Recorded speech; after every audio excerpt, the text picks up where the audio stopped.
Welcome, deep divers. So glad you're joining us today. Great to be diving in. We're tackling something really fascinating. How you turn passion into profit with, well, successful blogging. Yeah, it's a world that's changed so much. Our mission today. Pull out the best strategies, the insights, maybe some surprising facts from the sources you send over. All aimed at helping you see how a real passion can become a proper digital venture. Because it's definitely not just, throwing thoughts online anymore. Not at all. It's strategy, creativity, and honestly, a lot of commitment. And these sources, they really give a solid roadmap, don't they? They do. From personal project to, like, real business. Exactly, showing that whole evolution from online journal to, well, a sophisticated way to connect, build authority. And make an income. And make an income, absolutely. So as we go through this, really think about your own interests. How might this stuff apply to you? Okay, let's get into it. The foundation. What makes a blog actually successful? The sources kept hitting on three things. Consistency, authenticity, and value. Yeah. Right. I was thinking about that example. Jane, the cook, started out just sharing healthy recipes. Amateur cook. Yeah. Totally.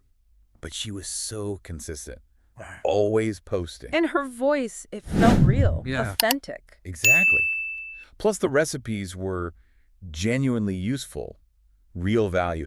And she didn't ignore the tech side either, like SEO. Which helped build that loyal following. It wasn't just luck. No way. That combination, that's what made it impactful. And that naturally leads to the next question, doesn't it? Once you have that audience. I'm on Monetize. Yeah. I mean, the sources argue pretty convincingly, I think. Why wouldn't you if you're creating value? Why leave money on the table? Exactly. Look at Mike's travel blog. He started just sharing stuff he knew. Great insights. Pure passion project at first. Right. But as people started reading, he saw a path.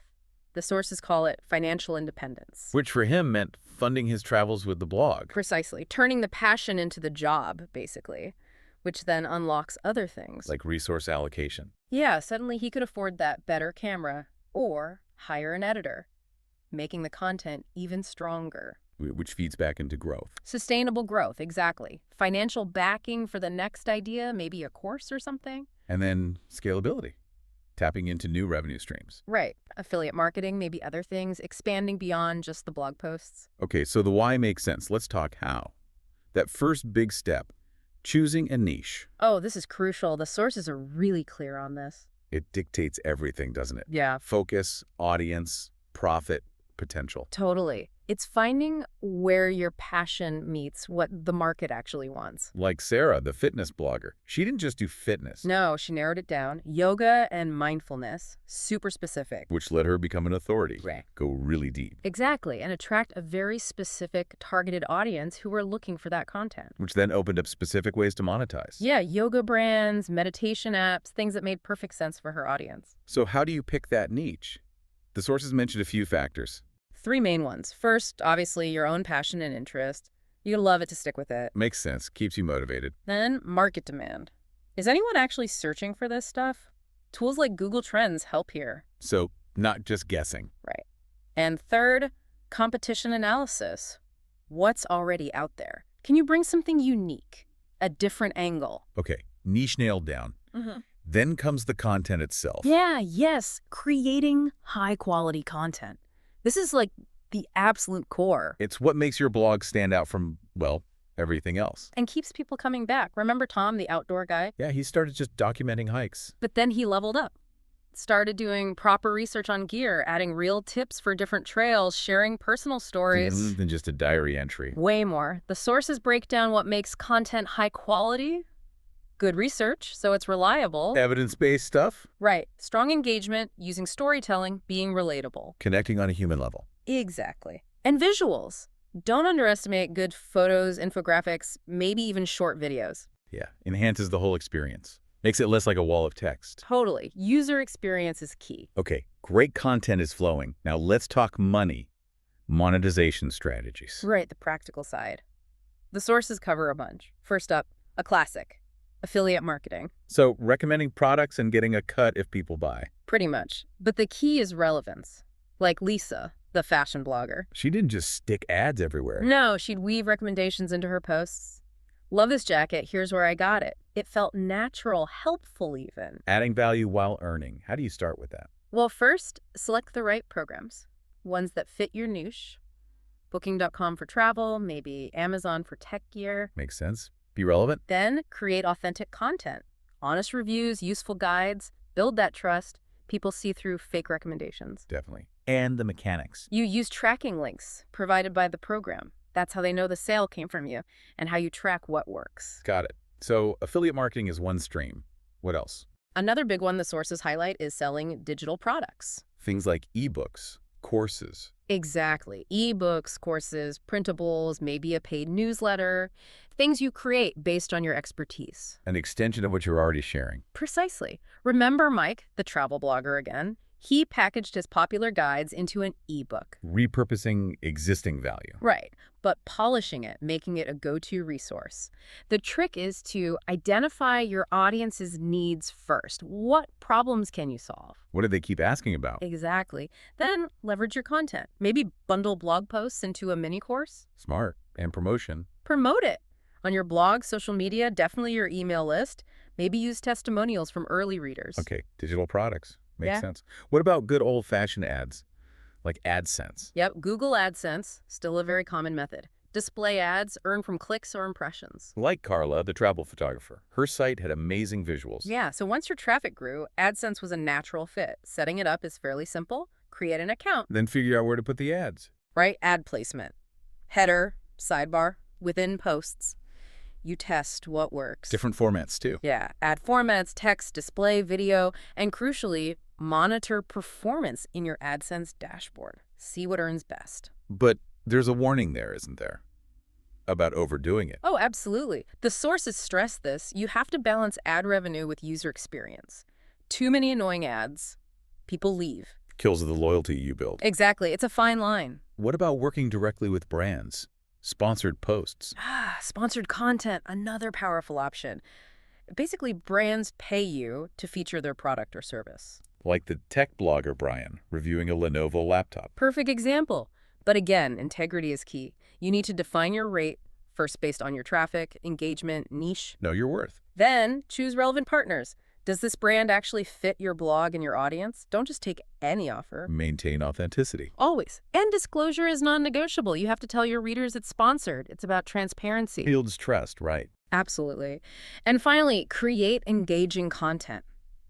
Don't just stick a product mention in. Weave it into a useful story or guide. Make it valuable, not just an ad. Precisely. So having these diverse streams, affiliates, products, ads, sponsored, that really helps build towards those financial goals. Okay, monetization setup.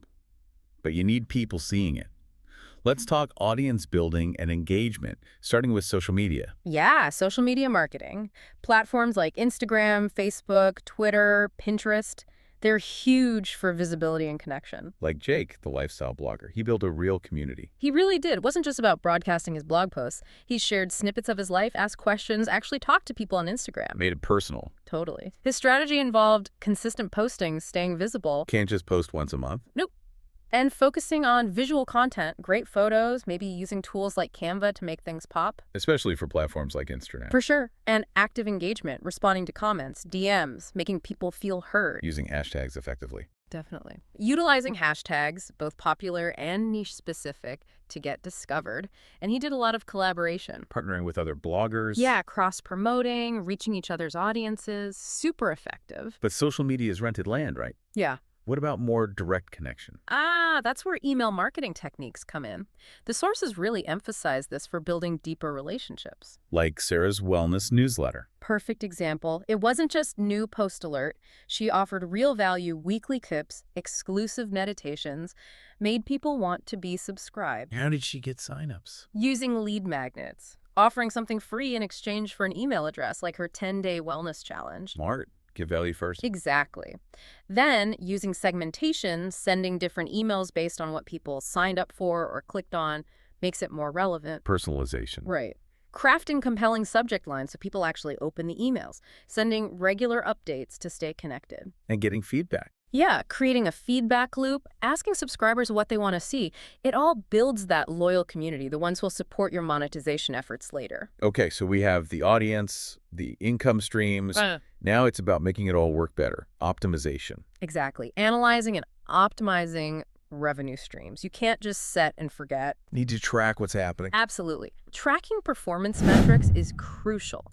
Jessica, the lifestyle blogger example, she lived in her analytics. Google Analytics, affiliate dashboards. All of it. Looking at key things like traffic sources, conversion rate, are people signing up or buying? Click-through rate on ads and links. Yep, and average revenue per user, or ARPU. These numbers tell a story. Help you figure out what's actually working and what's not. Precisely. So the process is set goals, analyze results, look for those patterns, and then adjust strategies based on the data. And for really fine-tuning, the sources mentioned A/B testing. Right, A/B testing strategies, also called split testing. This is powerful for optimizing specific elements. Like Oliver, the tech blogger, boosting newsletter signups. By 30%. He tested his sign-up form. Maybe version A was simple text. Version B had that eye-catching graphic showing the benefit. And the graphic won. Clearly, the process is straightforward. Choose a variable to test. Just one thing at a time, like a headline or a button color. Create the variation. Yep, create variations, A and B. Set up your test using a tool like Google Optimize. Show A to half your visitors, B to the other half. Then see which performs better. Analyze the results and implement changes. It takes the guesswork out of optimization, data-driven decisions. Smart. So once things are optimized, how do you really grow the income? Yeah. Scaling up. That often involves collaboration and partnerships, thinking bigger. Like Laura, the food blogger, working with local chefs. Exactly. Joint cooking classes, shared content. It exposed her blog to a whole new audience through the chefs' networks. So find people in related areas. Identify like-minded bloggers or creators, do cross-promotion shout-outs, newsletter swaps. Or maybe create something together. Joint ventures, yeah. Co-author an ebook, run a workshop, maybe even create merchandise. And pursue bigger brand partnerships, too. Moving beyond just single posts. Right. Maybe longer-term ambassadorships. And another key part of scaling is getting help. Outsourcing and automating tasks. Because you can't do it all yourself forever. Yeah. Not if you want to grow significantly. It's about freeing up your time for the important stuff strategy, content creation. Like Kevin, the tech blogger. He got overwhelmed. Yeah, trying to do graphics, social media, SEO, editing, everything. So he started outsourcing. Graphic design, social media management. SEO help, content editing, tasks that others could do well, maybe even better or faster. How do you find people? Identify tasks to outsource first. Then find the right talent platforms like Upwork or Fiverr are commonplaces. And automation. Automate routine processes. Use tools like Buffer or Hootsuite for scheduling social media, MailChimp or ConvertKit for email sequences. Take repetitive tasks off your plate. Exactly, and it helps to create standard operating procedures or SOPs, little guides for how tasks should be done, ensuring consistency, especially when outsourcing. Makes sense. Keeps things running smoothly without you being the bottleneck. Totally. That's how you truly scale sustainably. Okay, let's make this concrete with those real-world examples. Nathan, the personal finance blogger, $0 to $10K a month in 2 years. Wow. Pretty impressive, right? The sources point to his super niche focus, not just personal finance, but specifically like first-time home buyers in their 30s. That's specific. Surprising. Yeah, but it let him become the go-to guy for that group. Built authority fast. Yeah, and traffic. Relentless focus on building traffic via SEO, then layering on multiple monetization strategies. Affiliate links for mortgages, courses, sponsored stuff. Exactly. A multi-pronged approach built on that specific niche foundation. And then there's Jessica, the food and lifestyle blogger. Her story is a bit different. Yeah, more about sustainable income. Her focus, initially at least, was less on rapid scaling and more on authentic sharing and connection. Community building. Huge emphasis on community building efforts, really engaging with the audience, asking what they wanted, making them part of the journey. Content strategy. Diverse content creation recipes, lifestyle tips, always something fresh. And she nurtured regular work with brands. Long-term deals, not just one-offs. Right, building relationships. Yeah. And developing passive income streams like eBooks and premium content over time. So different paths to success. Absolutely. It shows there isn't just one formula. It can be fast growth or steady, community-focused growth. Okay, so wrapping this up, we've really gone deep today, haven't we? We have laid out quite a roadmap. From nailing down that specific niche To creating content that genuinely hooks people. Implementing those diverse income streams, like affiliates, products, ads, Building and truly engaging your audience, not just collecting followers. then optimizing everything with data, A/B testing. And finally, scaling up through partnerships and getting help. Those really feel like the core takeaways, the nuggets from these sources. Definitely. And maybe some final quick tips for people listening based on what we've seen. Yeah, good idea. First, stay authentic. Your personality is your unique selling point. Don't lose it. Keep learning too, right? Things change fast online. Oh, constantly. Keep learning. Set realistic goals. Avoid burnout. Be patient. It takes time. Be patient and persistent. Absolutely. Network with other bloggers. It's not always competition. Community helps. And keep checking your results. Evaluate regularly. See what's working, what's not, and adjust. It really is rewarding if you stick with it strategically. So the big question for you listening, considering everything we've just unpacked, what's the one strategy, just one, from this deep dive that you're going to try first? Yeah, what's your first step to turn your passion into something more online? Food for thought. We really hope this session gave you some shortcuts, made you feel informed and empowered to jump into successful blogging. Embrace that passion. Keep exploring.